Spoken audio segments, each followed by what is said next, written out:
Welcome to DarkSideAdventures, an 18 and older, not safe for work podcast where we explore the dark side of sex, the world of kink, fetish, and BDSM lifestyle.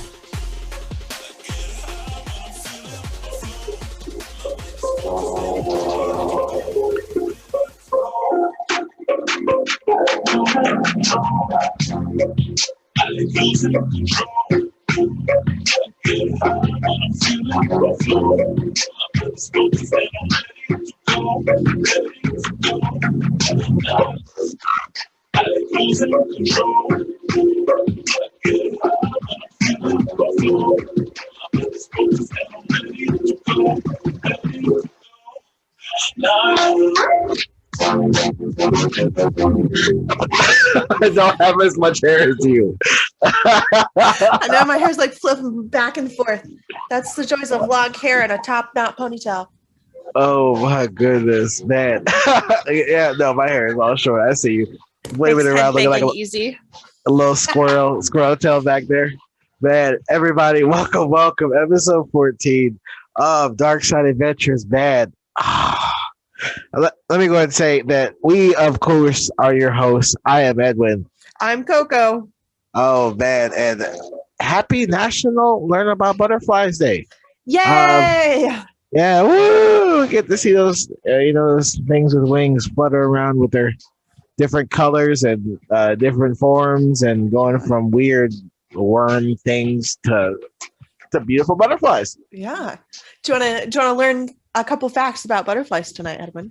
Yeah, please. Okay, so the first one is that butterfly wings are actually transparent. What? So They're see-through? yeah, so the wings of a butterfly are covered in a multitude of miniature scales, like thousands of them. And those colors you see when a butterfly like flies across are the reflections of various colors on its scales. I didn't know that. Yeah, I didn't know that until tonight either. That would make sense, because there's like that thing I just remembered where it says like they can land on things and like take like the color of whatever it is that lands on sometimes. That's crazy.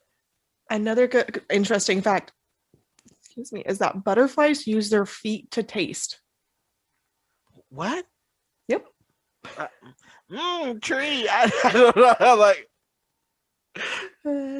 I don't know. Like, they use their, I guess, like they do. Okay, so what do they use to smell? It doesn't tell me. I So it does say a butterfly's daily activities consist of eating and mating, both of which require landing, even if it's only briefly. When food is the priority, those taste receptors help the butterfly locate the right plants and the key nutrients it needs for survival. Oh, well, it's a good thing I'm human. I know everything is normal for me. Normal to a human, at least. Yeah, I don't have to taste with my feet, or smell with like my ears or something weird like that. So, I don't know. But yeah. Do you want to one last fact? Do you know the most common butterfly in the U.S.? The most common butterfly in the U.S. Is this like a trick question? No. I just want to hear your guess. The American butterfly. It's a cabbage white. A cabbage white butterfly? Yes, it's named mostly for white markings when with hints of yellow and green like the vegetable. It may not be the most colorful butterfly in your garden or yard, but it's the most common. Oh. Yeah. Okay, well, I've learned something new. There you go. There's some butterfly facts for you to learn white about on cabbage. Yes. I might have to make a shirt that says white cabbage. Just have like a butterfly on it. Oh, no. Sorry, other way. Cabbage white. Oh, excuse me. Cabbage white butterfly. Let me put some respect on it. Yes. Oh, man. Like, welcome back. You already know. How's life been? What's been going on? I did a whole lot of nothing today. I slept in, had a bath, did a little bit of editing, laid on my floor in a cocoon like a butterfly. I even did that. Like, I sent Pooh a message like, I made a cocoon in my living room and I'm too lazy to type so you can see a video. Like, even before I knew it was Learn About Butterfly Days. So Yeah, You were embodying the spirit of the I butterfly. I was. So that's what I have done recently. Well, that's everything. And I was like, you don't have any animals, or maybe like fish or No, something. But I'm not allowed any animals, and I'm very sad about it. yeah, I I mean, ca- I came home the other day from Master's house, and I'd been wearing a black dress, and I had laid on the couch with my head in his lap, and you could see which side I had laid on because it was all covered in his dog's hair. oh man, Hazards of having a dog. what kind of dog is it? Charlie is a German Shepherd. Oh wow, he's a big one. She is a big one. Um, dude, I love German shepherds. Are like, when you see them, they're like, okay, they're just canines, they're like little kids, but Yeah. you don't realize how big they are until you just see small dogs. Like, Yeah. and so you used to see like the cute little rascals run around the neighborhood, and then like all of a sudden you see like this like huge dude walking his German Shepherd, or if it's a black dude, normally it's like a pit bull or a Rottweiler or something like that. So Yeah. man, See, German Shepherds to me, like, I mean, to be fair, I grew up with like Labs and Great Danes and Saint Bernards. So I grew up with big dogs.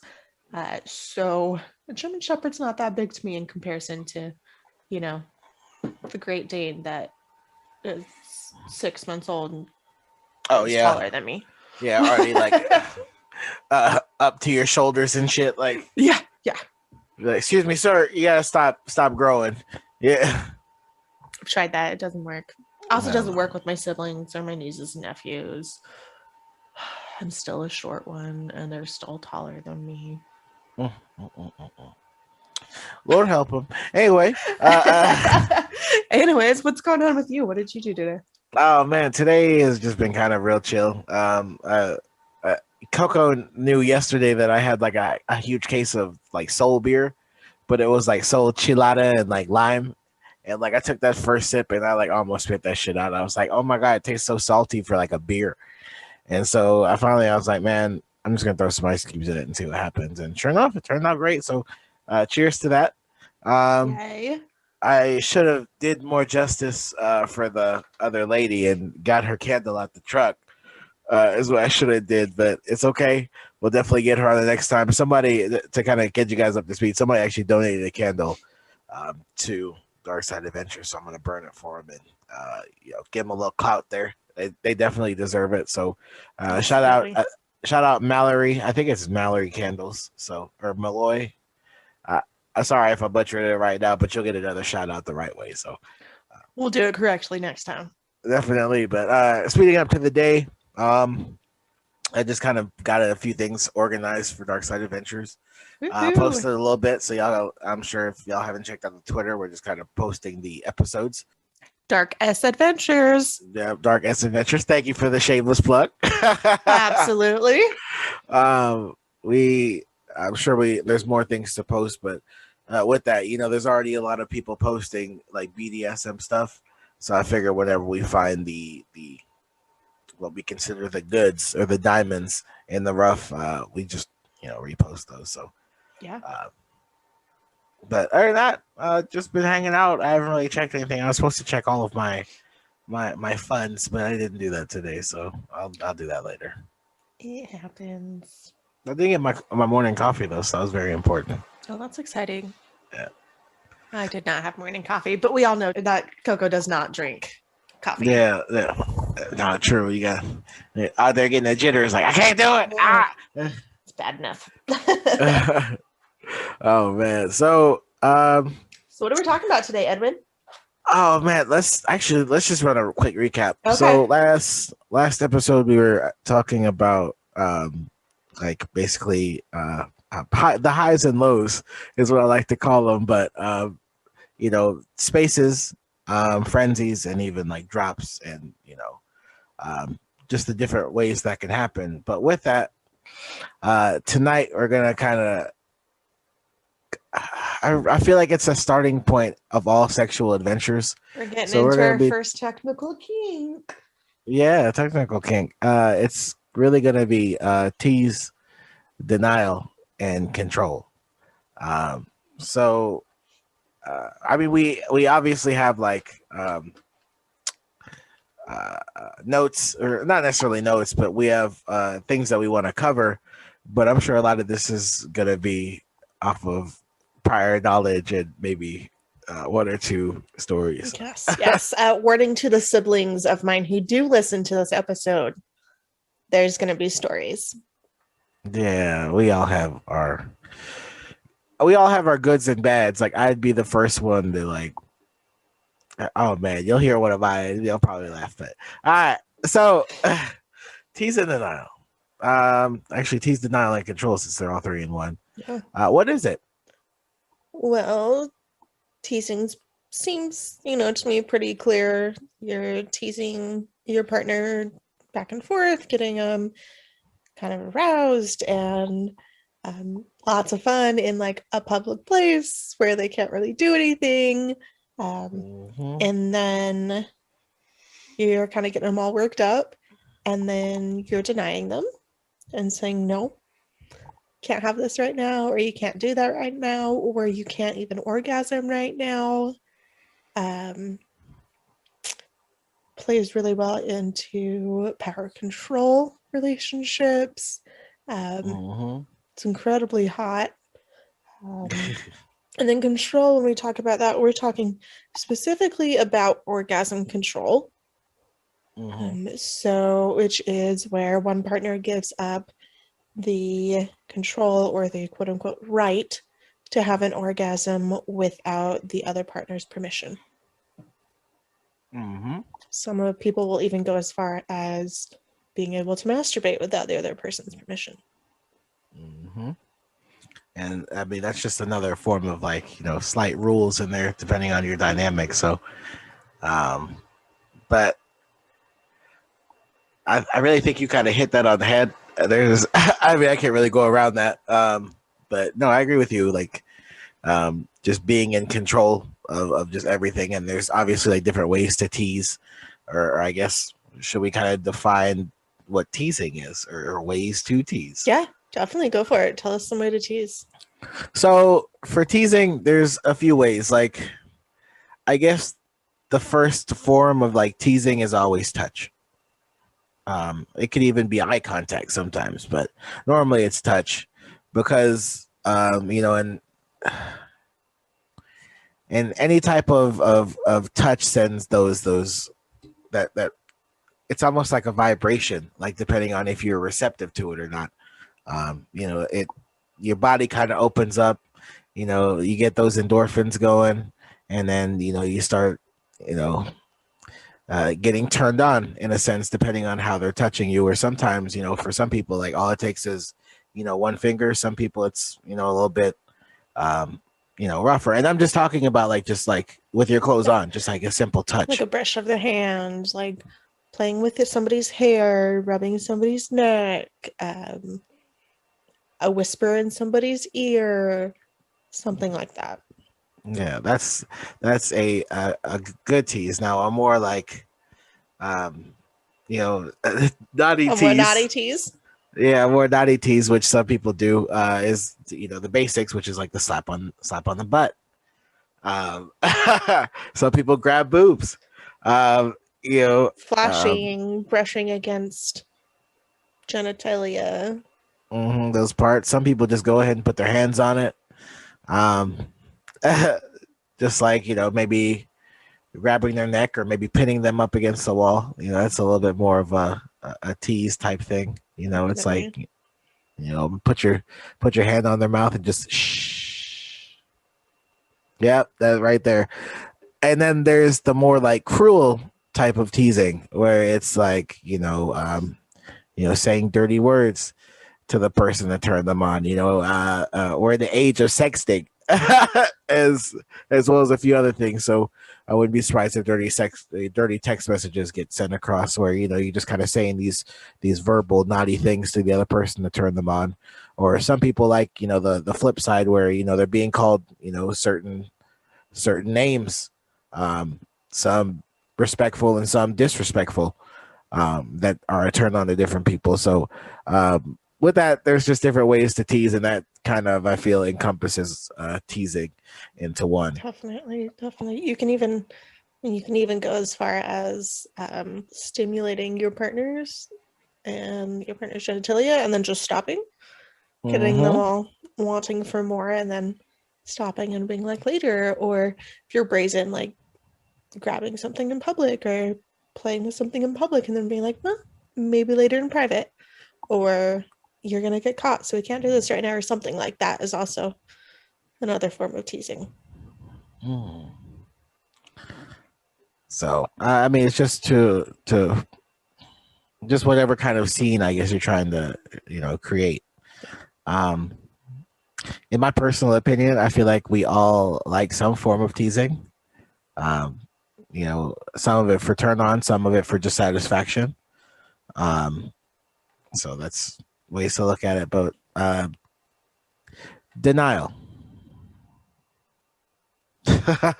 Yeah, so you just shake your head. Yeah, I know, I agree with you. Yeah, sometimes all you can do is just shake your head. So I'm gonna go ahead and say we all think some form of denial is hot. Whether it be in sexual form or physical form, material form. Something about that delayed gratification is worth it.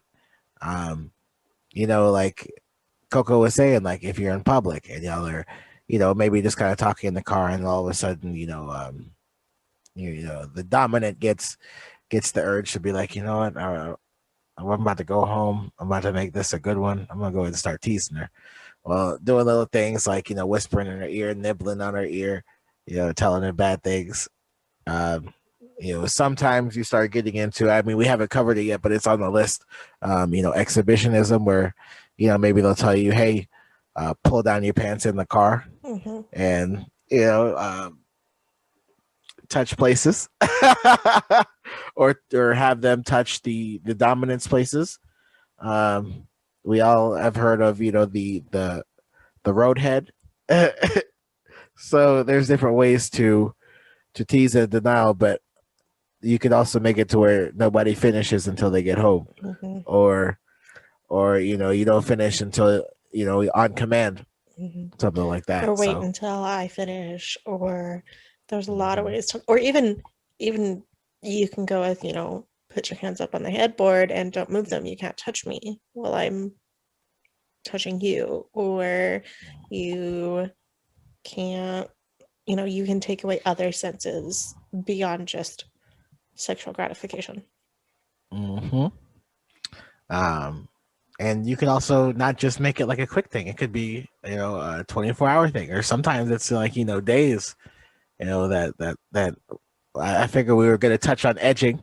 So yes, since we're already here, your thoughts?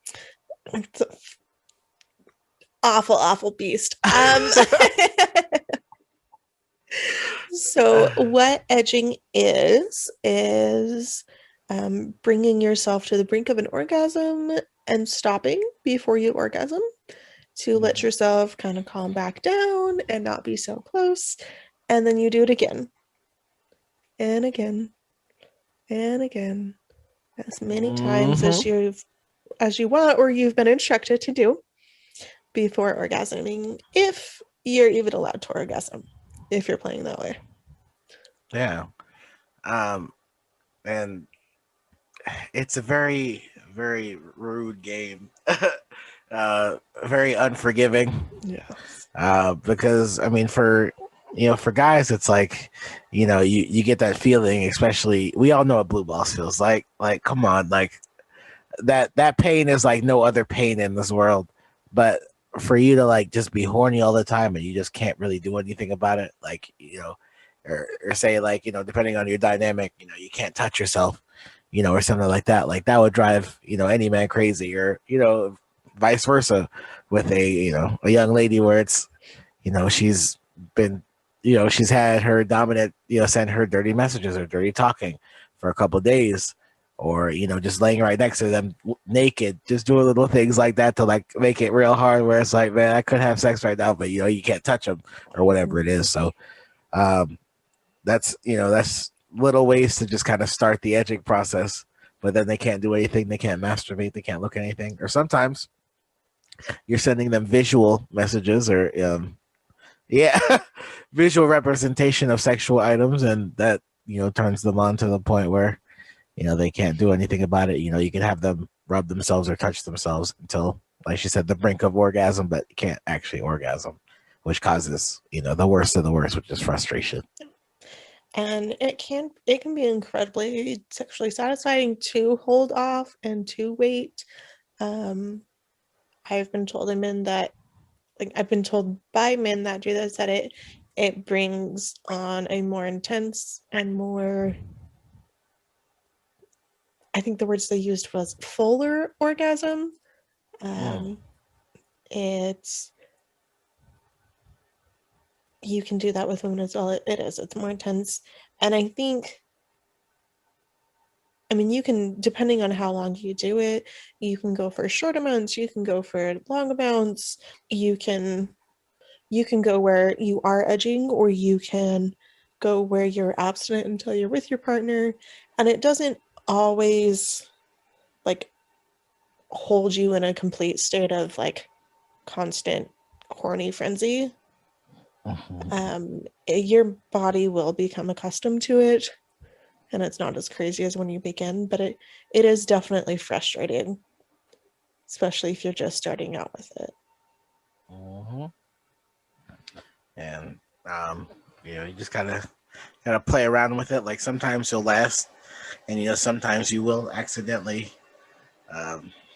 orgasm, and that takes you into nocturnal emissions, but we haven't really talked about wet dreams or anything, so yeah. But to kind of bring it back there, that's basically what edging is. And then edging kind of falls under the orgasm control as a whole. So all you're really doing is just controlling the other person's orgasms, telling them when they can, when they can't. Sometimes you can set up a point system, if you complete all the points for this week, you get the orgasm, or maybe I only get mine and you get yours 3-4 times a week, sometimes like that. So there's just different ways that you can do controlling. So this is all based around what you enjoy in your dynamic. So you can play it where you just trust your partner, or you can play it where they're in a chastity device under lock and key, and the only time they're allowed to orgasm is when you take it off, or something like that. So there's a lot of ways to do orgasm control and tease and denial. It's all tailored around your dynamic and your partnership and what you enjoy. Because some people enjoy long stints of orgasm denial, where some people like short stints because they find it arousing, but if it goes beyond a certain amount of time, they're done with it. So that kind of brings us to the second part. Well, I guess the second topic point. Yeah, our second point here, which the goods and the bads. Oh man, I'm gonna go. Do you want to do the goods and I'll do the bads? Oh, yeah, we can do that. So some of the goods are, so Master and I he does exhibit orgasm control over me, and I find it incredibly satisfying. I like the pressure of not having to decide. It gives me structure to knowing that he's in charge of it, and it makes things a lot more sensitive when all I do is edge. And a little bit more tingly, definitely a little more tingly, and then it makes each orgasm that much better, because it's, I don't want to use the word special, but it's it's something I've earned rather than just I was there masturbating and there one was. Some other goods.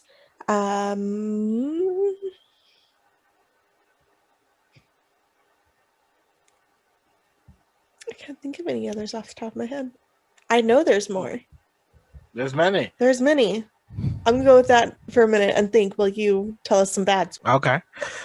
So some bads. I know yesterday we kind of like touched on addiction a little bit, but without it being like an addiction, it starts to get addicting after a while. That feeling of like always having those like that, it's almost like a running high of these like endorphins, this horny endorphin. Um, you know, I equate it to like, a 16-year-old boy running around, he's just, ready to go all the time. But no, it's true. Like, you're always running high. You just can't wait to get that next release. And then the bad part is that's all you could think about. You have other things to do, but you're so like all your thoughts, all your focus is like, I just need to, release. I just need to like, get one out or whatever it is. So it starts to get addicting, and depending on if it's like more of a masturbation thing, and you're not like in a like a dynamic type thing, it could get out of hand, and obviously you have to look up things to get that fix.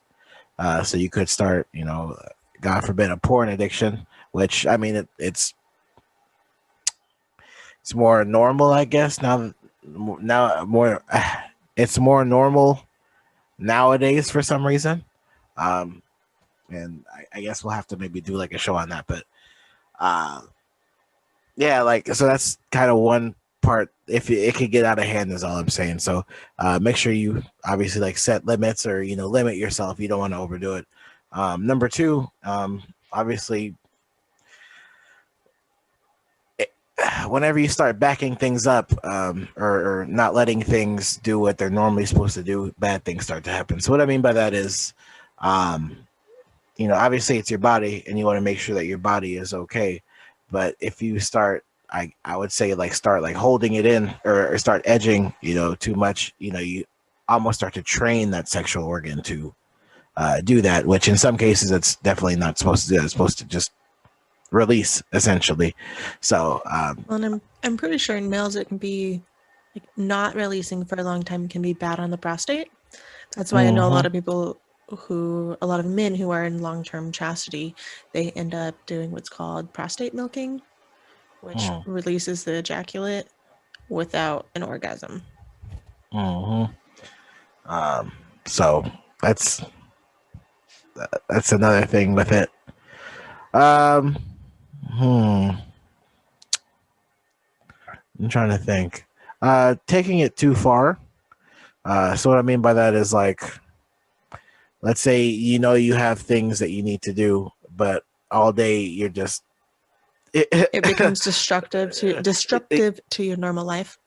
Yes, all day you're like, okay, I gotta just edge a little bit more, and then you get to that edging spot, and you're like, okay, I'm relaxing, and then it just comes back again. You're like, okay, just one more, and so it really does start to get a little destructive to your life, and like I said, at some point, you're gonna crash. You think those endorphins are gonna last, that whole time? No, eventually you're gonna crash, and we kind of talked about that yesterday, which after an orgasm, sometimes we all drop a little bit, I would say. So just prepare for that drop, for riding it high for that long. Absolutely. It's incredibly imperative that you communicate, and you communicate well with your partner while doing this. And I think that's another good, because it really opens up another level of communication and relationships. Like communication in relationships is so important.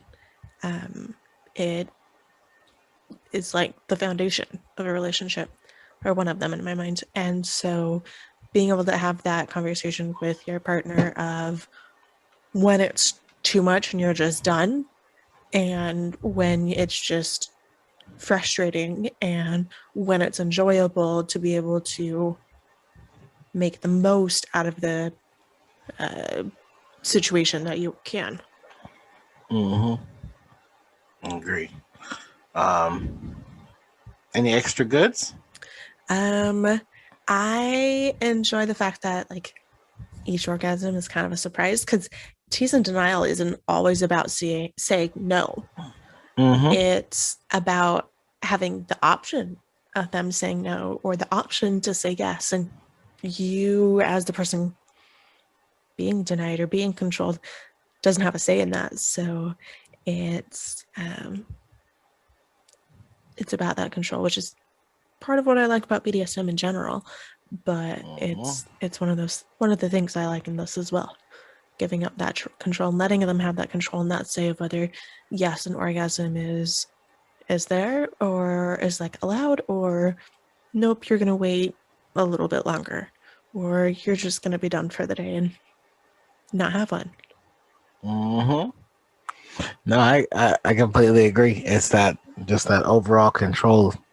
I didn't realize how powerful it was until I got into more and more BDSM situations, not even relationships, just situations. So, and some, I guess this kind of takes it off the rail, but some people could just come on command, like, things like that.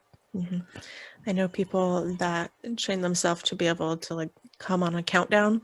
Like somebody will count like 5, 4, 3, 2, 1, or from 10, or from 3, or up, or whatever, and they'll orgasm on that number. Okay, I mean, I guess we kind of covered a good amount there on that. Good and bad. I think we sure did. Do you have any examples, or do you want to tell people? I mean, I kind of touched on why I enjoy it, but do you want to touch on some of those, Evan? Yeah. So why I enjoy it, is just because being able to like have that control, because that's one of the the biggest driving factors for being a human. Is obviously like that sexual energy. So being able to help control that person, or establish dominance over that person with sometimes just words or actions is can be obviously like very rewarding and very hot. I like dirty talking. That's one of my faves. So it definitely kind of comes through that, or I can channel it through that per se. But examples, I mean, dirty talking is already one. So just, I kind of said it earlier, like put your hand over your mouth and just kind of say shh. And then it just kind of like sets the tone. Some girls like it rough, some girls do. So, hand on the neck, maybe like slap their boob. You'd be surprised. Like slapping the boob actually works. I didn't believe it, but yeah. What else? If you just want like an in the car tease, I usually have like a bag with me, it's not my rope bag. You see that? It's normally just like a little like carrier bag.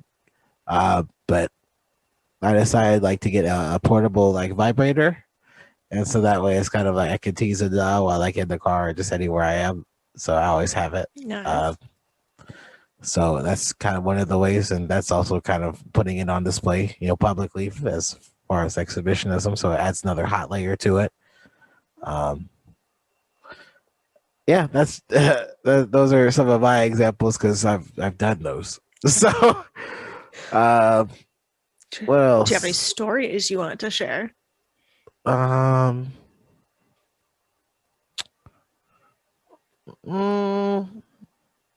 Oh man, so I guess this one's not really like, it's not really too sexual. It doesn't have to be raunchy. Yeah. So I was hanging out with one of my friends. It was Mr. N, and Tall, or Red as my friends would call her. Yeah, you know who I'm talking about. I know who you're talking about. Good old Mr. N. Yeah, Mr. N. And so Mr. N was driving, and me and Red were sitting in the back, and we were just kind of like talking. And I was like, I have my rope bag with me. He was like, what? He was like, for real? I was like, yeah. I was like, I bring it, just in case. And so Red was like, well, I've never been tied while driving before, so of course, challenge accepted. So I literally was, tying Red in the backseat of the car. Tied her first with the chest harness, and pulled her arms back and tied her to the car seat while driving. But I could see like in the face, like she was very turned on. Like I didn't reach to know if it was if there was a puddle, but I would highly assume there. But yeah, just like that's one of the examples that I have. That's one of my like fond memories of doing rope.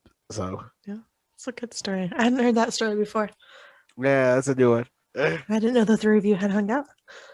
Oh, that yo, I gotta tell you about that one of these days. Like that, well, nothing like happened, but like, It was interesting. yeah. Okay, Okay. sorry. Back on topic. Sorry, guys. Back on track. Oh man, reminiscing of the old days. So, what the about good you? old days. You got any examples, or I mean, you already talked about why you enjoy it. Yeah. Examples. I like I said in the last one, Master has like this like octave, this like tone he uses with a little growl, and so like every time I hear that like that out in public, in his room, in his living room, while he's playing with his dog, like anytime that tone's directed at me, it's like, oh yes. So that's always a good one. I love my hair being played with, so like, you know, they'll just sit there and play with my hair, and especially if they like get there at the base and give a little tug. My master has a beard, and he'll get like scruffy, and so like he'll lean into my neck sometimes and like brush against it, which gives me shivers and goosebumps.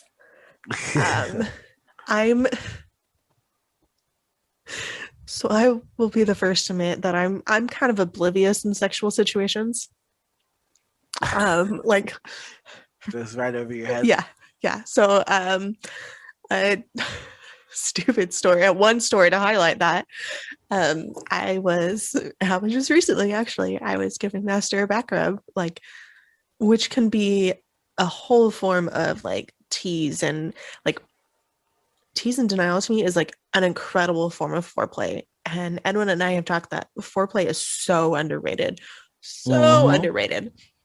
But so like anytime you can like touch your partner's skin can be incredibly erotic, and large expanses of skin can be super erotic and super like good foreplay.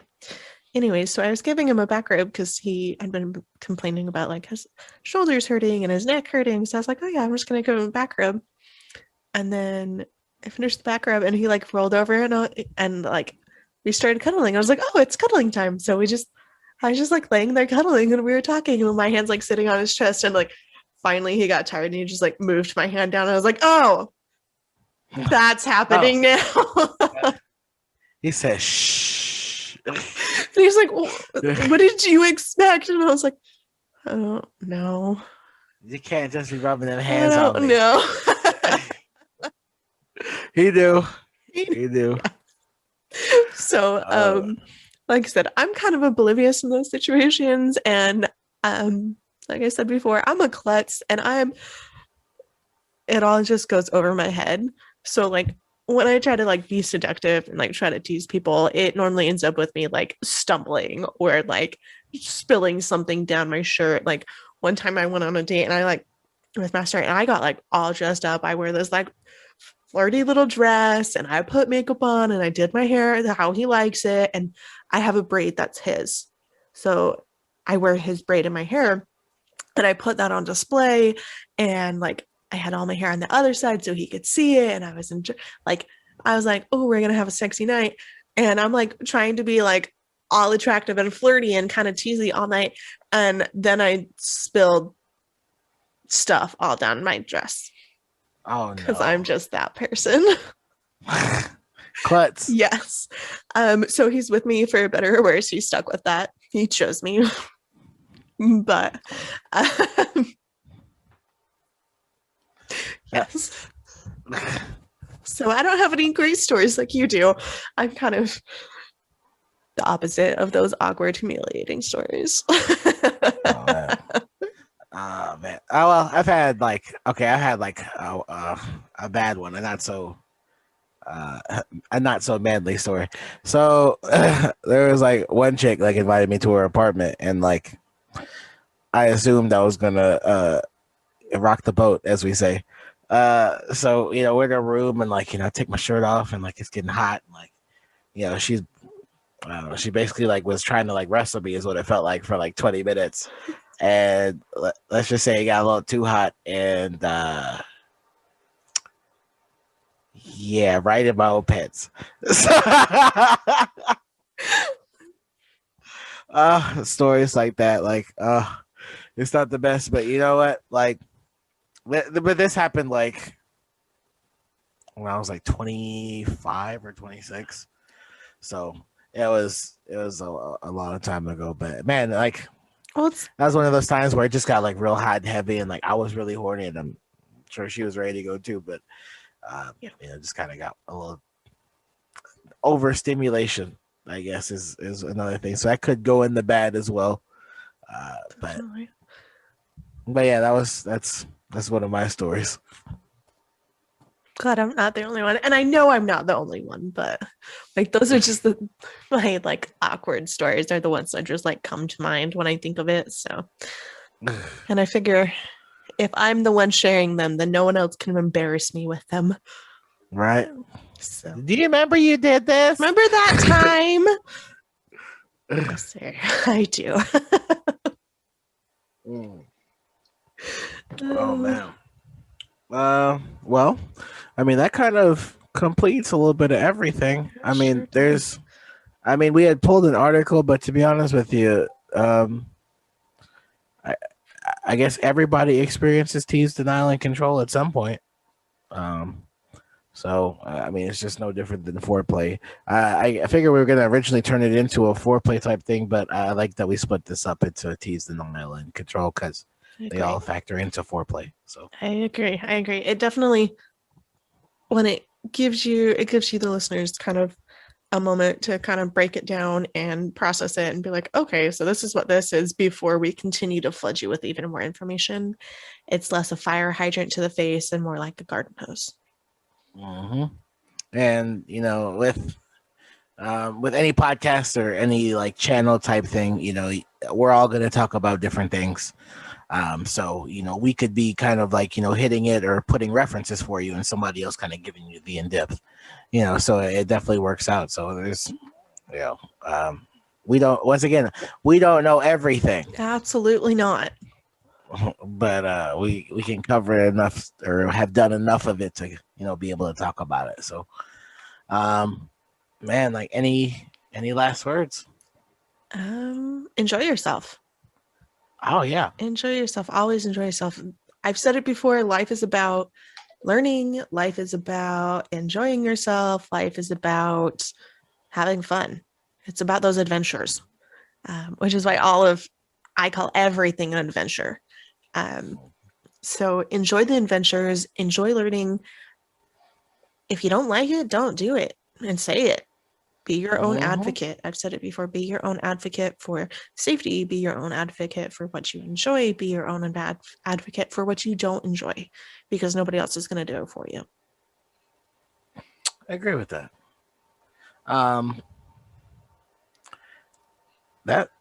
kind of hit that on the head there. Last thing, don't be afraid to try it.